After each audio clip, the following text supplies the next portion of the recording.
It's time for Q&A with the Credit Game. Although I am not a licensed trustee or credit counselor, I get a lot of questions about debt. And so I thought it would be good for us to go through the pros and cons of debt settlement. So Jess, could you give a brief summary of some of the important highlights of this program? Debt settlement is where you or a licensed debt settlement specialist negotiate the amount owing to a company or lender you owe money to. You must have access to funds to offer a one-time payment. Debt pooling or some companies offer monthly payment options, but you won't get a discount. The debt must be written off, not paid for at least 3 months or with a collection agency.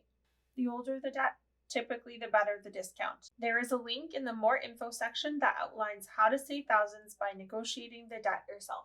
So if it isn't an old debt or you don't have access to a large amount of money, then it's probably not worth watching the rest of this video. Correct. However, we do have links to other debt programs in Canada that might be a better fit for you. If you think that a debt settlement program might be the best for you, then stay tuned. Jess is going to summarize ask some of the questions that I get most often. Can you include CRA student loans or secured debt? Nope.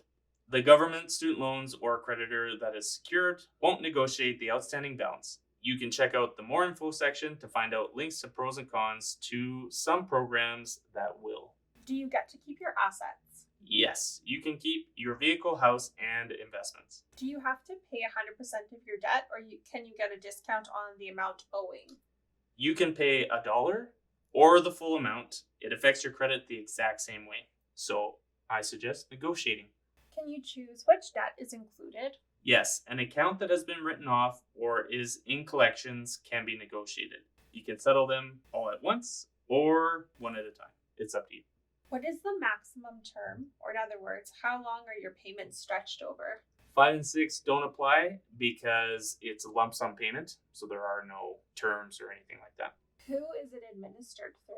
You can negotiate it yourself using the video links in the More Info section, or you can have a debt settlement specialist work on your behalf. They can't charge upfront fees and only take a percentage of how much money they save you. Is it registered in the courts or as a public record? If the account is written off, most likely it's probably already showing as a public record because it is a judgment or sent to the collection company. How long does it stay on your report? At least 6 years from the day the original account was written off, regardless if it is paid, settled, or left outstanding. The exact time frame will depend on which province you live in and which report you are looking at. I've included the link to the image in the More Info section if you want to take a better look. How long until you can be approved for best rates and terms? Generally, a bank requires at least 2 years of reestablished credit. To learn exactly how to do that, you can check out a previous episode, links down below in the More Info. It's called A High Score is Not Enough. We go through that. So keep in mind, I am not a licensed trustee. God, I tried so hard to hold it in. Almost there. We're almost done. And if you're not too bored, you can check out the other ones and see which one works best for you.